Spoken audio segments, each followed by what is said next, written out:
ഇസ്ലാമിക വൈജ്ഞാനിക ലോകത്ത് തിരുനബി സല്ലല്ലാഹു അലൈഹി വസല്ലമ തങ്ങളാൽ തുടക്കം കുറിക്കപ്പെട്ട ഹബീബ് സല്ലല്ലാഹു അലൈഹി വസല്ലമ തങ്ങളാൽ സ്ഥാപിക്കപ്പെട്ട ഏറ്റവും സമ്പൂർണവും പരിപക്വമായ മേഖലയാണ് പള്ളി ദർസ്.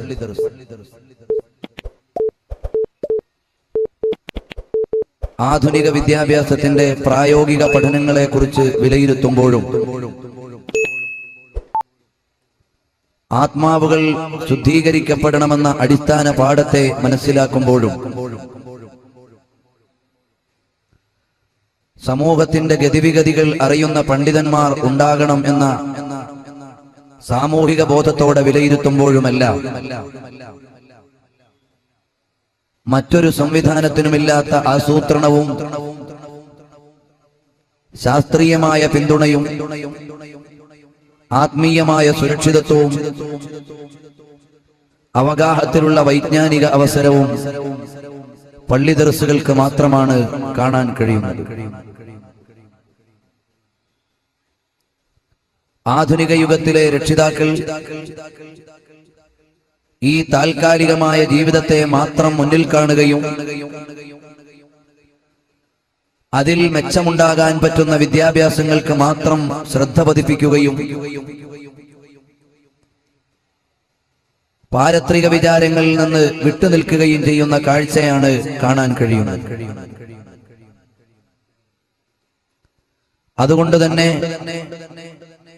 മുമ്പ് കാലങ്ങളിലൊന്നും ഇല്ലാത്ത അത്രയും അധാർമികമായ പ്രശ്നങ്ങൾ നമ്മുടെ സമുദായം വളരെ വ്യാപകമായി നേരിട്ടുകൊണ്ടിരിക്കുകയാണ്. ലോകം മുഴുവനും ഒരു ശാരീരിക വിപ്ലവത്തിലേക്ക് മാത്രം മാറുകയും ആത്മീയമായ തലത്തെ മാറ്റിവെച്ചുകൊണ്ട് ആലോചിക്കുകയും ചെയ്തപ്പോഴാണ് ഇന്ന് ആഗോളതലത്തിൽ മുസ്ലിങ്ങൾ അഭിമുഖീകരിക്കുന്ന മുഴുവൻ പ്രശ്നങ്ങളും ഉണ്ടായിത്തീർന്നത്. ഇന്ന് നാം കാണുന്ന അറബി ഇസ്ലാമിക രാജ്യങ്ങളെല്ലാം തെരുവിൽ വിചാരണ ചെയ്യപ്പെടുന്ന ഭരണാധികാരിയും അഴുക്കുചാലിൽ നിന്ന് വലിച്ചെടുക്കപ്പെടുന്ന രാഷ്ട്രാധികാരിയും 1000 ചോദ്യചിഹ്നങ്ങൾക്കും ഭീഷണികൾക്കും നടുവിൽ നിൽക്കുന്ന ഇസ്ലാമിക രാജ്യങ്ങളുമെല്ലാം കാണുമ്പോൾ നാം ആലോചിക്കേണ്ടത് ഈ രാജ്യങ്ങളെല്ലാം ഇന്നലെയോ മിനിങ്ങാന്നോ ഉണ്ടായതല്ല, മറിച്ച് ഇസ്ലാമിന്റെ ശരിയായ മൂല്യങ്ങളെ ഏറ്റെടുക്കുകയും ഇസ്ലാമിക വിജ്ഞാനത്തിന് പ്രാധാന്യം കൊടുക്കുകയും ചെയ്തപ്പോൾ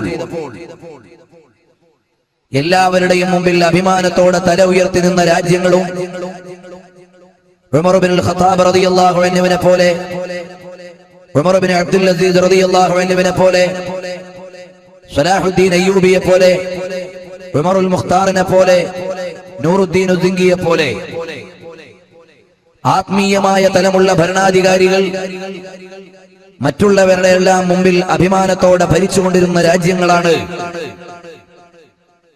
ആത്മീയതയെ മാറ്റിവെക്കുകയും ഭൗതികമായ വിചാരങ്ങൾക്ക് പ്രാധാന്യം കൊടുത്തതിന്റെ പേരിൽ ഇന്ന് ഇല്ലായ്മ ചെയ്യപ്പെടുന്നത്.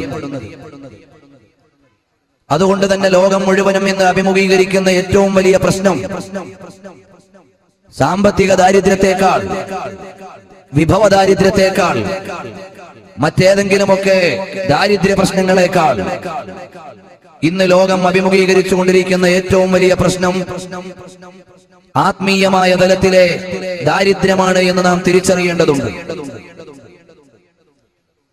മനുഷ്യൻ മുഴുവനും മാതാവിനെയും പെങ്ങളെയും ഭാര്യയെയും മകളെയും കേവലം സ്ത്രീയാണെന്ന് മാത്രം വായിക്കുന്ന സിദ്ധാന്തമാണ് നമ്മുടെ കുട്ടികൾ പഠിച്ചുകൊണ്ടിരിക്കുന്നത്. ഉമ്മ ആദരവിന്റെ മഹോന്നതമായ തലത്തിലുള്ളതാണ്. ഭാര്യ സ്നേഹവാത്സല്യങ്ങളുടെ മണ്ഡലത്തിൽ പരിരക്ഷ ലഭിക്കേണ്ടവളാണ്. മകൾ സുരക്ഷയും വാത്സല്യവും സ്നേഹങ്ങളും അതുപോലെ തന്നെ ജീവിത സംവിധാനങ്ങൾ ഒരുക്കി കൊടുക്കപ്പെടേണ്ടവളുമാണ്. പെങ്ങൾ താരല്യത്തിന്റെ മധുവിൽ സാഹോദര്യബോധത്തോടെ സംരക്ഷിക്കപ്പെടേണ്ടവളാണ്. എന്നീ ആത്മീയമായ പാഠങ്ങളെ ഇല്ലായ്മ ചെയ്യപ്പെട്ടപ്പോഴാണ് മാതാവിന്റെയും മകളുടെയും ഭാര്യയുടെയും പെങ്ങളുടെയുമെല്ലാം ശരിയായ മൂല്യങ്ങൾക്കപ്പുറം ഉപഭോഗ വസ്തുവായി ഇവരെല്ലാവരും മാറിയത്. പ്രത്യക്ഷത്തിൽ ഭൗതികമായ സംവിധാനത്തിന് ഇതെല്ലാം പെണ്ണാണെന്ന് മാത്രമേ പറഞ്ഞു കൊടുക്കാൻ പറ്റൂ. മാതാവിന്റെ കാൽ കീഴിലാണ് സ്വർഗമെന്ന് പറയാനും അനിഷ്ടമായ വാചകത്തിന്റെ ആദ്യാക്ഷരം പോലും മാതാവിന്റെ മുഖത്ത് നോക്കി മൊഴിയാൻ പാടില്ലെന്ന് പറയാനും ഭൗതികമായ പാഠശാലകളിലെ ഒരു കരിക്കുലവും പാഠഭേദങ്ങൾ നൽകുന്നില്ല എന്നതാണ് ശരിയായ വസ്തുത. ഇന്ന് ഈ ലോകത്ത് വളർന്നുകൊണ്ടിരിക്കുന്ന മുഴുവൻ വിദ്യാഭ്യാസ സ്ഥാപനങ്ങളും ഒരു യന്ത്രത്തെ, വളരെ സമർത്ഥമായി പ്രവർത്തിക്കാൻ പറ്റുന്ന ഒരു യന്ത്രത്തെ രൂപപ്പെടുത്താനാണ് മെഡിക്കൽ കോളേജും എഞ്ചിനീയറിംഗ് കോളേജും മാനേജ്മെന്റ് സ്റ്റഡീസും അതുപോലെയുള്ള മുഴുവൻ വിദ്യാഭ്യാസ മേഖലകളും ശ്രമിച്ചുകൊണ്ടിരിക്കുന്നത്. അത്തരം വിദ്യാഭ്യാസങ്ങളൊന്നും ഇവിടെ ആവശ്യമില്ല എന്നല്ല ഞാൻ പറയുന്നത്.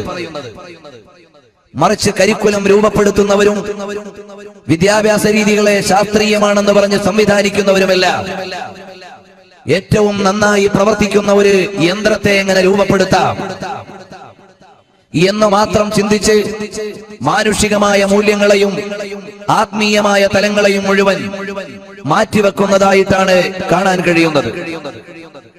എന്നാൽ നബി സല്ലല്ലാഹു അലൈഹി വആലിഹി വഅസ്ഹാബിഹി വസല്ലമ തങ്ങൾ ലോകത്തോട് പഠിപ്പിച്ചു തരുന്നത് ഈ കാലഘട്ടങ്ങളിൽ ഓരോന്നും സമുദായത്തെ നയിക്കുവാൻ അല്ലാഹു സുബ്ഹാനഹു വ തആല പ്രവാചകന്മാരെ, അമ്പിയാക്കളെ നിയോഗിച്ചിട്ടുണ്ട്. ആദം നബി അലൈഹിസ്സലാത്തു വസ്സലാം മുതൽ അന്ത്യപ്രവാചകരായ ലോകഗുരു മുഹമ്മദുർ റസൂലുള്ളാഹി സല്ലല്ലാഹു അലൈഹി വസല്ലം തങ്ങൾ വരെയുള്ള മുഴുവൻ പ്രവാചകന്മാരും മനുഷ്യരുടെ ശാരീരികമായ ഘടനയിലേക്കല്ല നോക്കിയത്, മനുഷ്യന്റെ മനുഷ്യത്വപരമായ ആത്മീയപരമായ തലത്തിലേക്ക് നോക്കി അവരെ എങ്ങനെയാണ് മാതൃകായോഗ്യരായ വ്യക്തികളും പൗരന്മാരുമാക്കുക, അവരെ എങ്ങനെയാണ് ജീവിതത്തിന്റെ ശരിയായ ലക്ഷ്യത്തിലേക്ക് വഴി നടത്തുക എന്നതായിരുന്നു മുഴുവൻ അമ്പിയാക്കന്മാരുടെയും പ്രവർത്തന ലക്ഷ്യം. ആ അമ്പിയാക്കന്മാരുടെ പ്രവർത്തനം ഇവിടെ നടക്കണം.